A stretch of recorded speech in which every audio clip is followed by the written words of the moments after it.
Good morning, everybody. So good to see you. Welcome, welcome, welcome.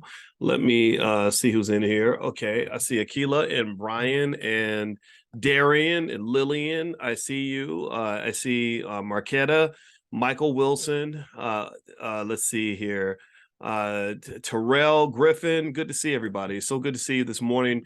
And so we are on day two of our Money in the Morning sequence, our financial consciousness training. And this as I mentioned to you guys before, this is an experiment where basically I wanted to see what would happen if we did the same thing every morning for 30 straight days and form new habits.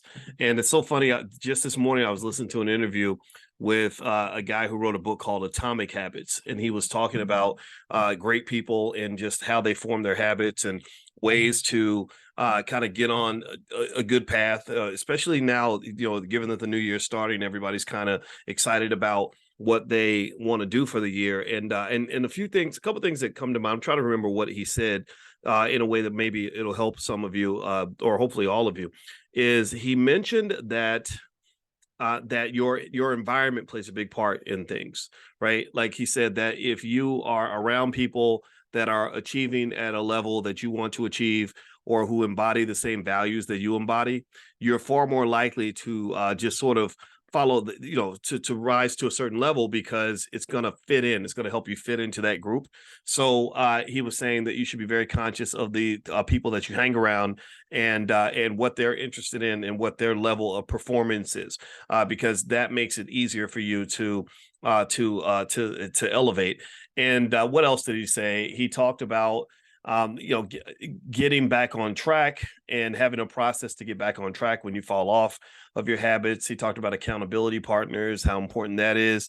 What else did he say? There was a few other things that were there that I thought was really interesting. So my goal is to hopefully persuade you that if you form healthy financial habits, that'll help you kind of overcome any limitations that might exist. Because there are limitations out there, there are challenges out there when it comes to almost anything. When it comes to wealth, and we got racism and all that stuff that we love to talk about.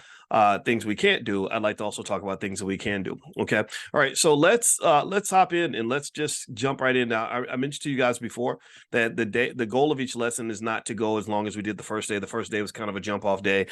So we went an hour and a half. Today, we're going to keep it much, much shorter. And also, if you don't have a copy of the book yet, 30 Days to Black Wealth and Power, the reflective journal that we're filling out each day, just go to drboycebooks.com, go to the top, hit the search box, look for 30 days, and type in the words 30 days. You can find it there.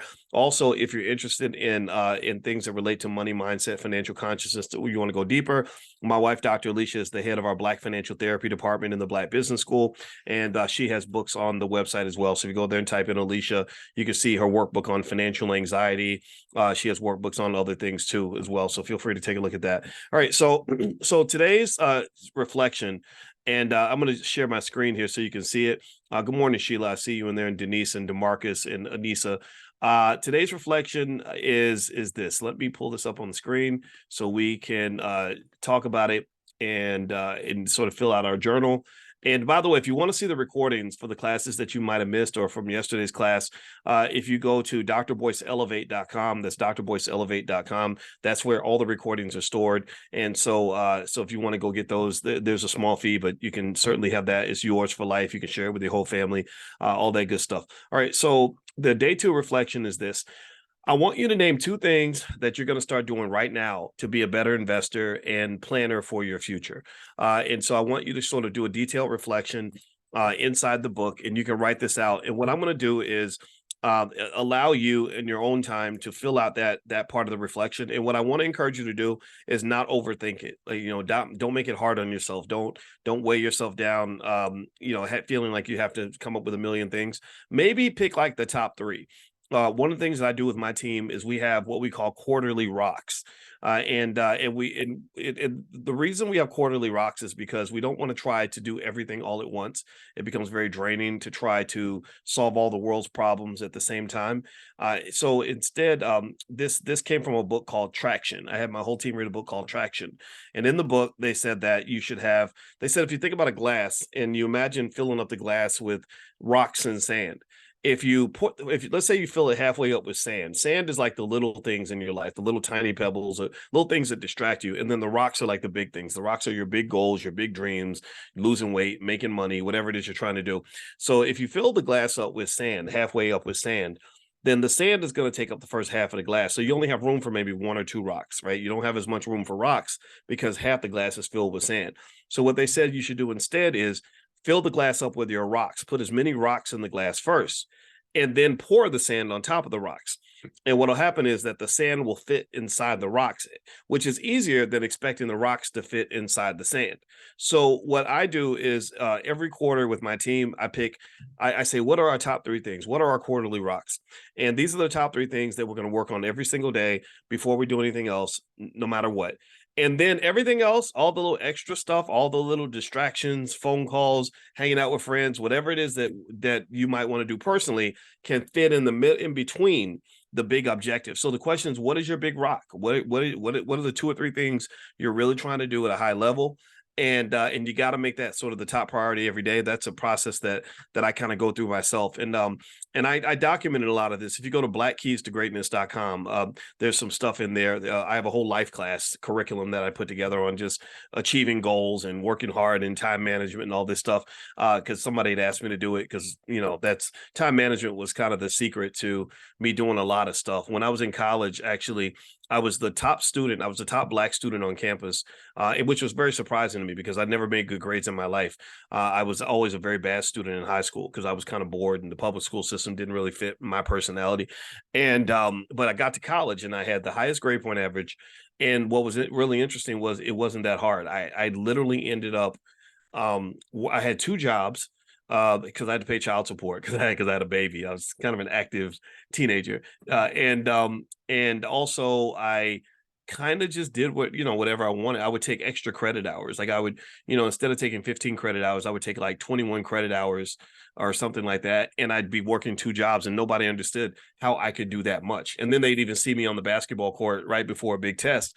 And they didn't understand that the secret that I figured out was I became a master of my time. I really started reflecting, again, just like we're doing reflections every day. As an 18-year-old, my deep reflection was how much time we actually have. I said, wait a minute, there's 8,760 hours in a year. There's 168 hours in a week. So I started doing the math and I said, okay, if I sleep 8 hours a day, like get a full night of sleep, that's 56 hours. So 168 minus 56 leaves 112. I got 112 hours left. If I go to class for, let's say 20 hours a week or something, then 112 minus 20 is 92. So I still have 92 hours left to do all the things I want to do. So let's say that I want to work a full-time job. I want to work 40 hours a week. So 92 minus 40 gives me 52 hours. So I got 52 hours left to do all kinds of stuff, right? If you have 52 hours a week of study time, you're gonna make straight A's. 52 hours a week of study time is about five? It's about 7 hours, a little more than 7 hours a day. If you're studying 7 hours a day, you're gonna make straight A's. You're gonna do extremely well in school. And so, but I didn't even do 7 hours a day. I would do like maybe 4. But even doing 4 hours a day consistently every day put me far ahead of everybody else. So everyone was confused. They were just it was like a mystery how I did so well. And it seemed like it was so easy. And it was really due to just reflecting on time. So this is another reason why I believe, Atasha says, can you put that time formula in the chat? There's no real formula. It's just really literally counting the amount of time, the amount of hours that you have in a week. It was just 168. And I could write something out. I don't, actually, blackkeystogreatness.com. The life class, I just made it free. So if you guys want to join the life class, it also comes with our book club meetings and our Powernomics training every Wednesday. But doing that really helped me sort of start seeing time as money. Time is more valuable than money.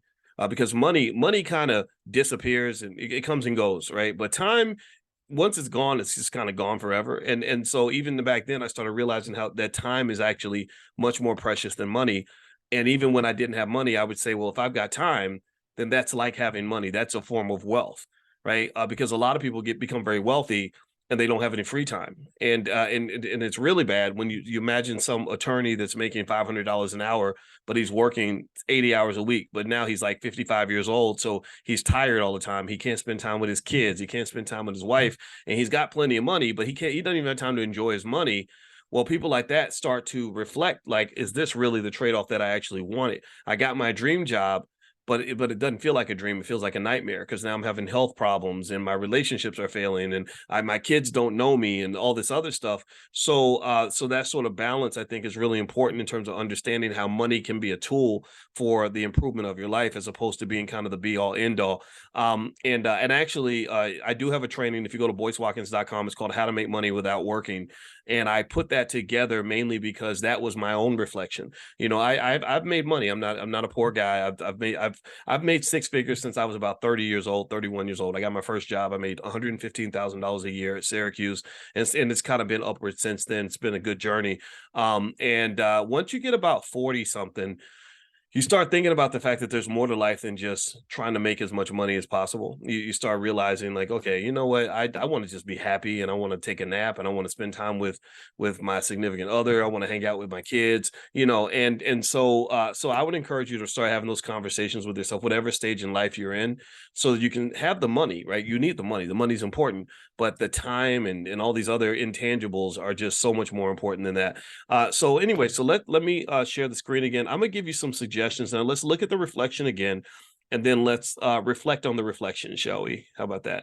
All right. So and like I said, today I'm not going to keep the classes long. We're going to do this every morning. So I'd rather the goal is to keep us consistently meeting every single morning at 10 a.m. Eastern, as opposed to having us like drain ourselves every single day. And also, I'm going to give you guys a link. To I am going to do the portfolio power play today, which I normally do on Tuesdays, and I'll put the link in there where you guys can join if you want to hang out and talk about the stock market, and I can tell you about what's going on with the economy and stuff like that. Just don't let me forget to share that link with you guys. All right, so name two things you're going to start doing right now to be a better investor and planner for the future. Share a detailed reflection. So as we're doing this reflection, we're gaining our financial consciousness, we're gaining an awareness of where we are, what we're where our head's located, how we got to where we are, and how we're going to get to where we want to get to, and just figuring out where we want to go. So here are some suggestions on some things you may want to consider adding to your arsenal that will help you make more money and become more financially capable. One is regularly saving a portion of your income. You save your money so your money can save you. If you haven't considered it yet, one avenue toward building wealth or building the weaponry you need to build a financial nest egg is to get in that habit of putting your money in your savings before anything else. Another one might be educating yourself on financial literacy regularly. This could be as basic as every day just getting up and watching some financial news or reading a couple of articles or whatever. It doesn't have to be anything overly deep, just something that regularly exposes you to economic thinking, so you can kind of understand how this society works when it comes to money. Investing consistently, that's the next step. So saving is the first step, but then investing is kind of the next step. Saving preserves your money. Investing actually grows your money. So to use a football analogy, I was watching football yesterday with all the big games on and stuff. You can think of it like saving is protecting the ball and investing is moving the ball down the field. So I want you to move the ball down the field, and don't sort of get caught in these traps that cause people to lose the ball. Also, set clear financial goals and review them regularly. So when you set a goal, check in your goals regularly to make sure you're on track or to see where you are, how far off you might be, is an important way to maintain a connection and consciousness as it pertains to where you want to be. Next, develop a budget and stick to it. Budgeting is really important. And it's personality dependent, in my opinion. I remember I didn't like budgeting. I didn't like the part about budgeting that said you have to like cut your costs. I don't like chopping down my lifestyle. If I like something, I like it. That's why I don't judge you guys if you want to have a nice car or you want to go buy a Coach bag or whatever. I don't think any of that stuff, or go to Starbucks. I don't think any of those things keep you from building your wealth. It's just a matter of knowing the trade-offs. And so for our middle child, she likes really nice stuff. She likes fancy luxury items. When we go to a store, she always finds the most expensive stuff, and that's what she wants to get.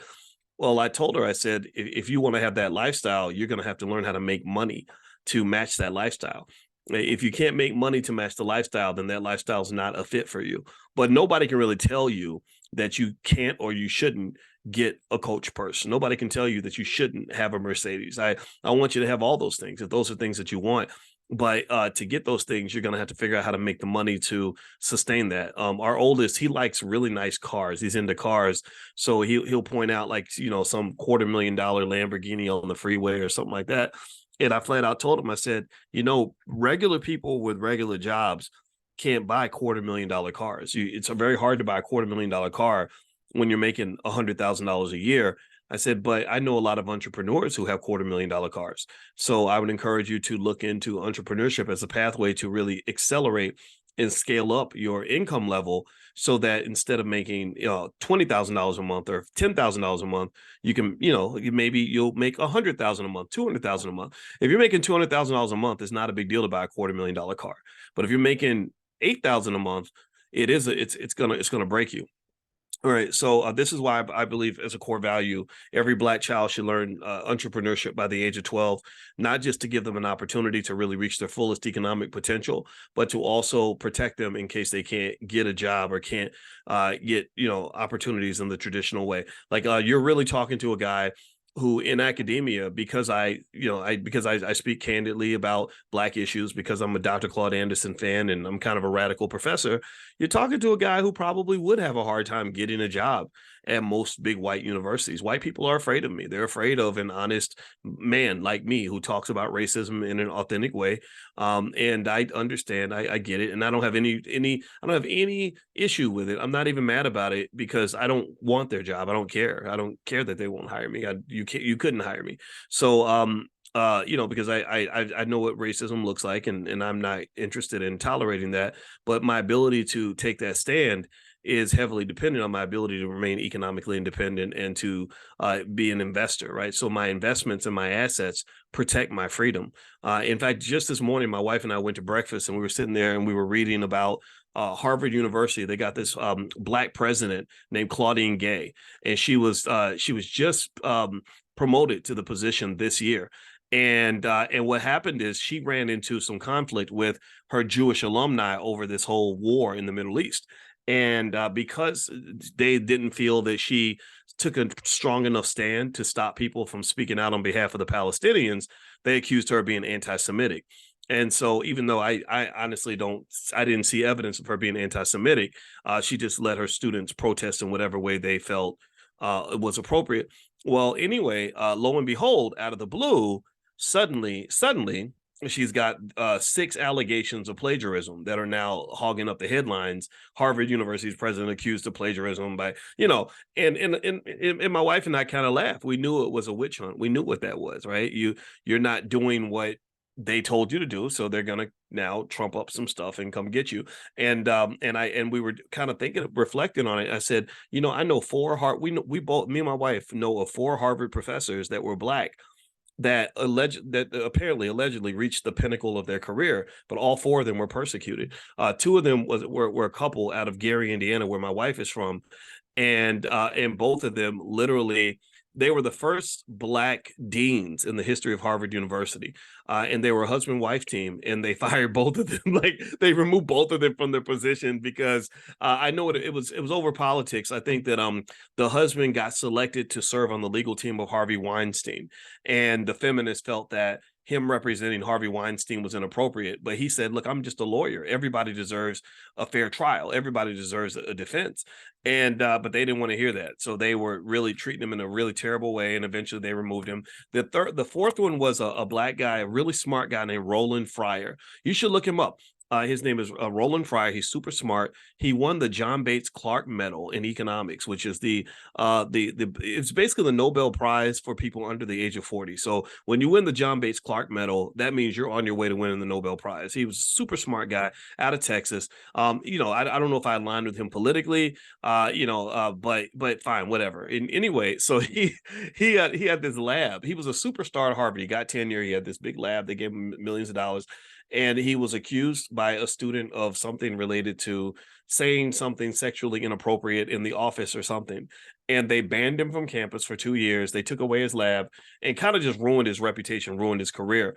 And so I just found it kind of interesting that you had 4 Black professors that kind of went through that there, so my point in bringing all that up is to say that, generally speaking, I don't know if American institutions are really ready for for Black people that are both capable and honest at the same time. Like if you were really to have the conversation there that you have with each other about things like race or just what your community needs, stuff like that, I don't know if they'd be ready for that, right? So part of your ability to have that freedom to have those conversations or to exert yourself in the way you feel appropriate is linked to your economics. So I would encourage you to kind of understand that sort of building that wealth and preserving that, building that for your kids, grandkids, etc. You're really giving them freedom. You're giving them, in America, in a capitalist society, freedom is, you rarely have people that are free and poor at the same time.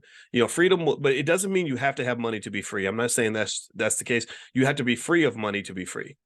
Let me explain what I mean by that. You have to be free of a dependence of money in order to be free. So a poor person can be free, but they have to be completely okay with being completely poor. Do you understand? So if you're homeless and you don't have any bills, then you're free, right? You can't eat every day or whatever, but you're free, right? You're free of financial dependence. Or if you're a working class person who lives below your means, then you're kind of free there too, because money is not going to enslave you. Money is not going to force you to make certain decisions. Money is not going to make you do things that are out of your own character.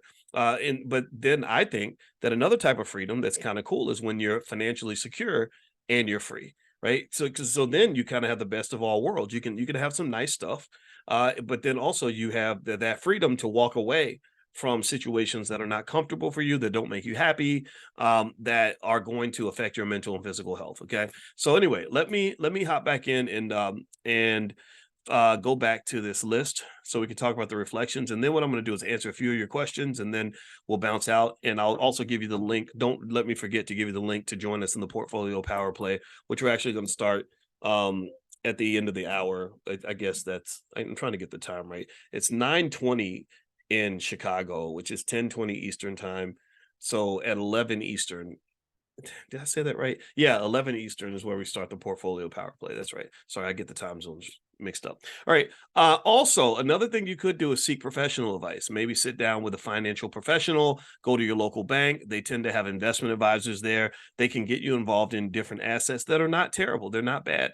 Some of the people that do, even insurance agents that have some of these index universal life policies, I think those are worth hearing them out and listening to. Anything that gets you on a vehicle, right? There are some vehicles that are super fast and some vehicles that are a little bit slower than that. But being on some kind of vehicle is critical if you want to move down the road toward wealth. Where most people are is they don't have a vehicle at all. They're trying to travel on foot. And if you're going down the highway on foot, then even a slow car will go much further, much faster than you, and much further than you can go. And so pick a vehicle. It doesn't matter if you get an IUL policy, index universal life policies with the insurance companies. They grow really slowly, though. That's one thing I don't like about them. But to me, that's better than nothing, right? Or even a Susu, like Susus, where everyone kind of pulls their money together and stuff like that, and they don't actually grow the money; they just sort of pull it together. Even a Susu is better than doing absolutely nothing. So pick your vehicle, find something.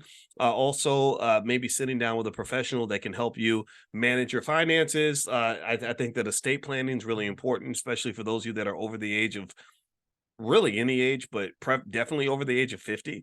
Estate planning, having something set up with a trust or whatever to protect your assets or to make sure that they get transferred properly with minimal tax effects can go a long way. So feel free to take a look at that. What else? What else is on this list? Let me see here. Oh, build an emergency fund. Most people in America are financially insecure because they don't have an emergency fund. They don't have anything there to kind of back them up. And I personally believe that it's part of the plan. I think that if they keep you constantly on your toes and on edge and constantly afraid of a pending financial disaster, I really think that makes you easier to control. And so an emergency fund, there's no specific way to form an emergency fund, but if you wanted a benchmark, maybe something where you have, say, 3 months of rent available, or 3 months of your mortgage available, but other ways you can have an emergency fund might be just simply having access to a line of credit that you can dig into if things get hard. Even your spouse can be part of your emergency fund. My wife is my emergency fund too.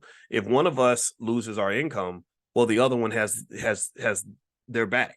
My wife's business had a problem where she lost a lot of money because something was functioning inappropriate or incorrectly in her company, and but it was fine. There was no ripple in her income because you just let me know and how much you need. You know what I mean? You know what I mean? Does that make sense? So effectively, little things that we don't think about as providers of financial security can really step up and protect us when it's necessary.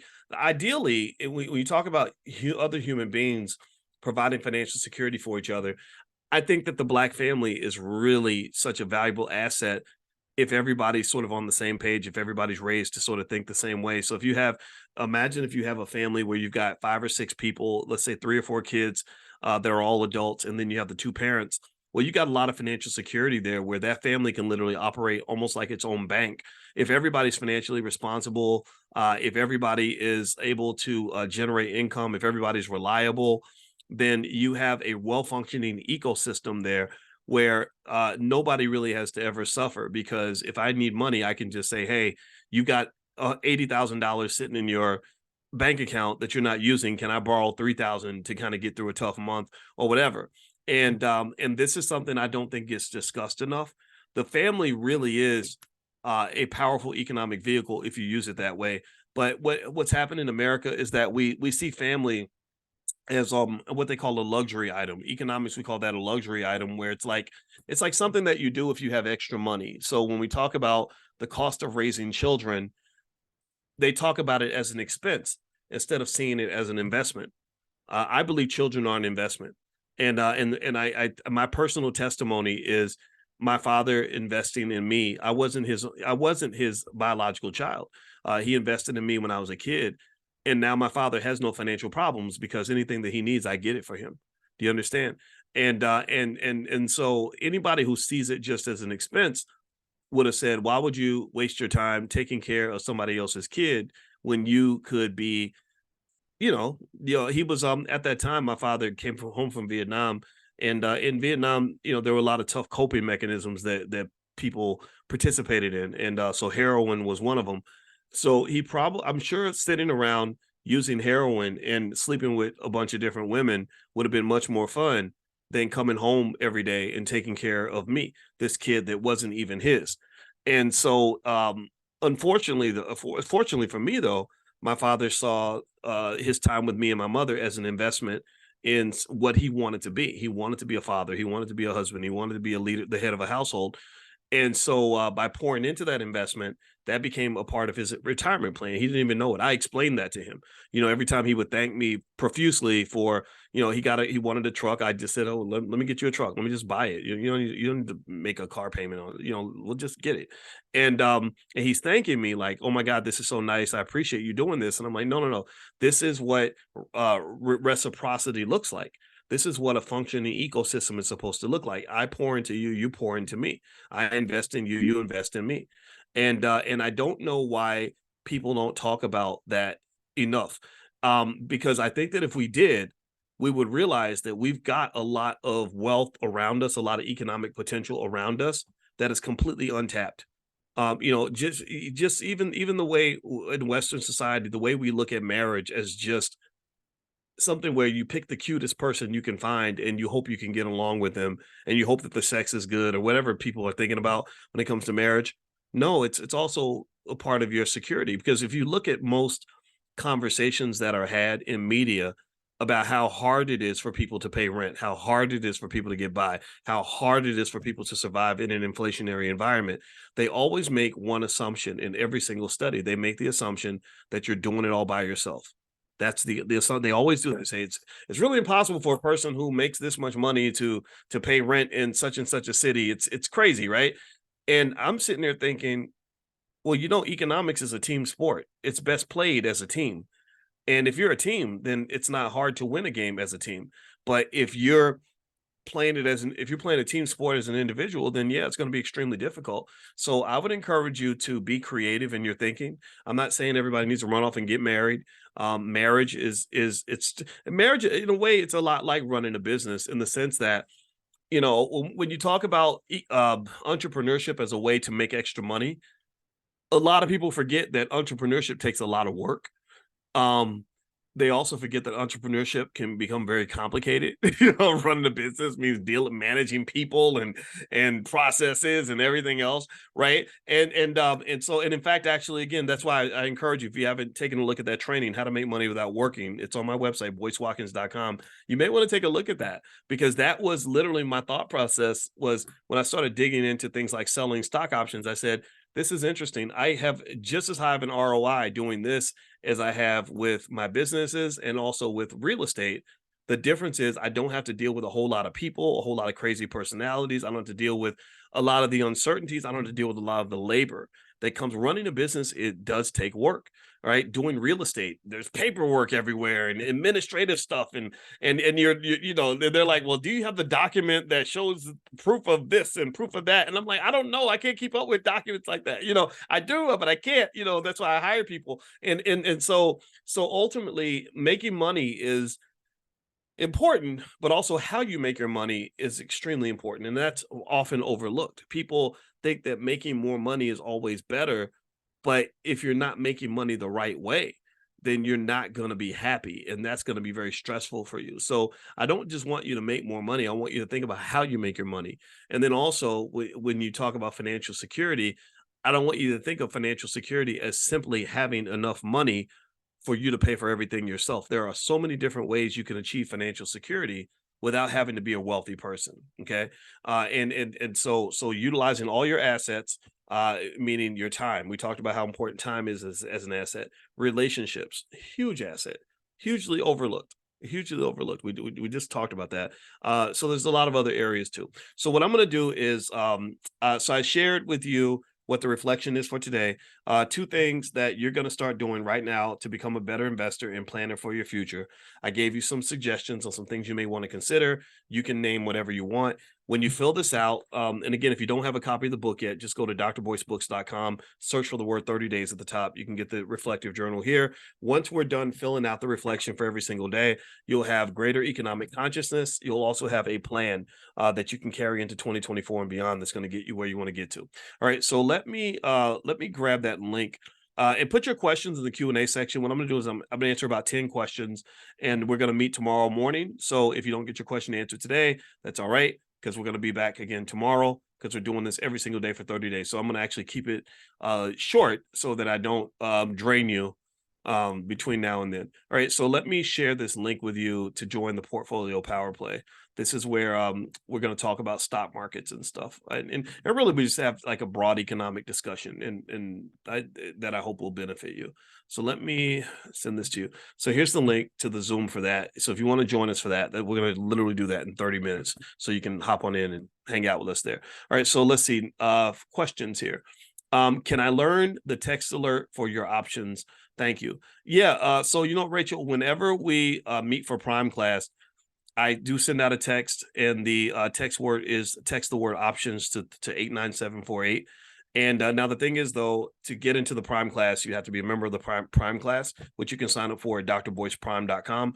And the whole focus of that training is all about identifying assets that we can sell options on and how to kind of manage that investment as a cash flow generating mechanism. So if your goal is to generate extra money, or if maybe you have some money in your 401k that's sitting there that you'd like to make a little more active or whatever, then you can feel free to join us, drboyceprime.com, if you want to learn more about what we do there. Let's see here. Veronica says, I own four free trips with my travel business, and I would like to give you and your wife 3 of the 4. Oh, wow. Okay. Well, she'll like to hear that. Yeah, well, my email, let's see, email Chanel at boycewatkins.com, Chanell. Well, thank you. I'm saying it like this because I'm like, okay, what's the hook here? What's the catch? What's well, I appreciate it, Veronica. Thank you. It's funny. Sometimes people do give us gifts. Every now and then people give us, like I got a nice painting over there on the wall where somebody saw a picture of my grandmother and they knew how much I love my grandmother and they made a painting of me and my grandmother together. And so I kept it. And then there's like another painting over. People like to paint stuff. I think that's really nice. So thank you, Veronica. Yeah. So Chanel at BoyceWatkins.com. All right. Let's see. Sheila says, thank you, Dr. Boyce, for all you do. Who is the author of Traction? I don't know who the author is, but if you look up the word Traction, just in the book, actually, we have some copies in the bookstore, I think.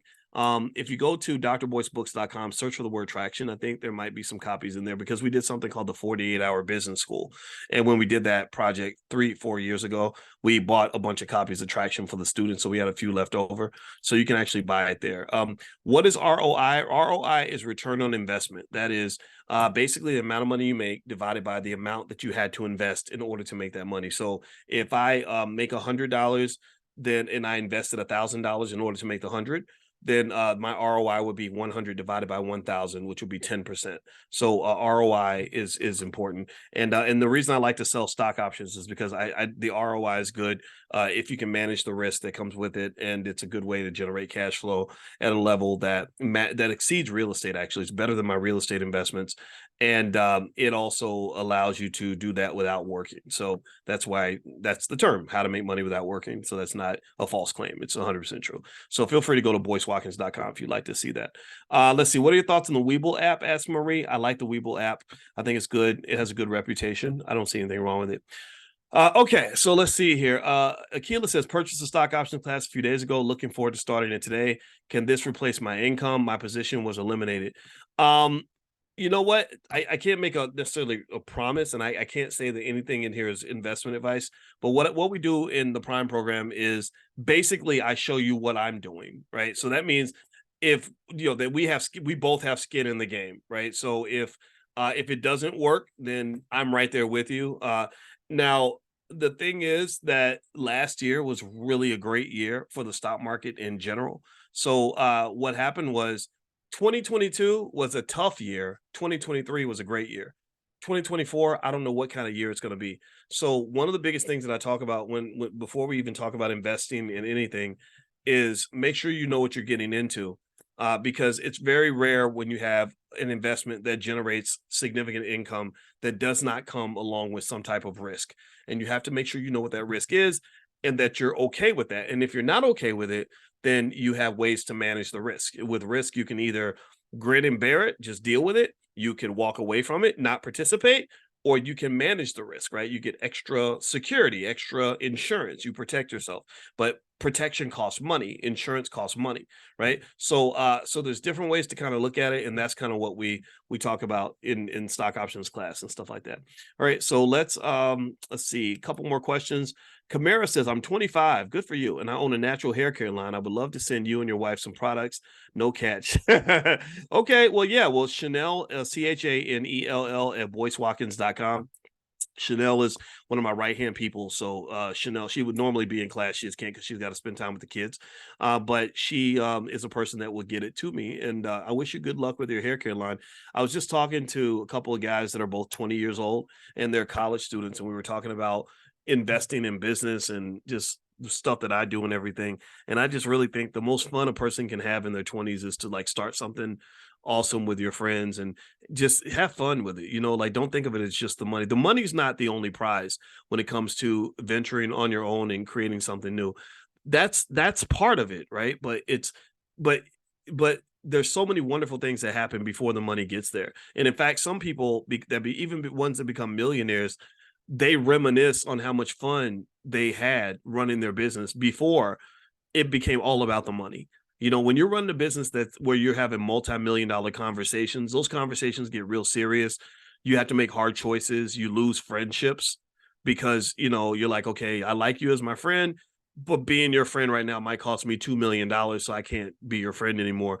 You have to do hard stuff like that. Whereas if you're young and free and money's not a big deal and everything's theoretical, you get all those things that money can't buy. So I would just encourage you, if you have kids, get them into a space where they can hang out and learn the culture of entrepreneurship. I think that for us as Black people, I think that that's more appropriate. I think that we fit into our own systems better than we fit into other people's systems. It's a lot like Camara. I think it's Camara was your name. I hope I didn't say it wrong. It's like her natural, it's like her hair care line.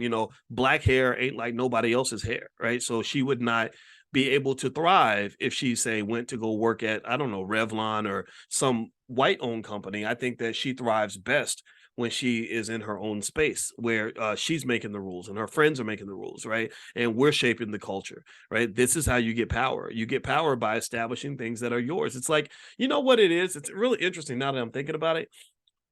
Going into a business that's run by someone else's community and trying to assert my power is like, it's like me babysitting your kids and thinking that I'm a parent of that child, that I should have the same power as the parent. I don't. I don't. As a babysitter, I will never be a parent. The only way I can be a parent is if I go and I make a baby and I give birth and I raise and I feed and raise that baby and it takes years to truly become a parent, right? It doesn't, and what I think happens is that we think we become babysitters. We're raised to be babysitters of other people's businesses. And as the babysitter, we start saying, well, hey, the mom wanted to do this, but I wanted to do that. I don't know why the mom never listens to me, because the mom doesn't have to. She put in the work. She gave birth to the child. That she went through the labor. Did you go through the labor, or did you just show up when the baby was 12? That's a very different reality. So a lot of these businesses, we show up when the business is established and built and making billions of dollars and think we're going to come in and shape that institution. I don't think that that is realistic, nor is it appropriate. I think that we should give birth to our own babies. We need to do some birthing up in here. So get in there and give birth to some businesses. And I think that's a good final point to end on. So Errol, I see your question. Bring that question to class tomorrow, and I'll answer your question, because I don't want to over talk this morning, because I want to get ready for the thing we're doing in a few minutes too. But I think that the mandate for our generation is to give birth to economic babies that belong to us. Even if it's a tiny baby, an ugly baby, whatever it is, at least it's yours. And you get the power of being a parent. That makes sense? I hope that makes sense. All right. So anyway, I will see you all tomorrow. And again, the book, if you don't have a copy yet, you go to drboycebooks.com, go to the search box at the top, type in 30 days to Black Wealth and Power, and you can find a copy of the book there. I will see you all tomorrow. So have a good day. Take care. All right. Oh, and one more thing too. If you want to get the recordings of everything, like if you have to miss class, Dr. Boyce Elevate, drboyceelevate.com is where you can go and get recordings, archives, and everything else. All right. I'll see you guys soon. Take care.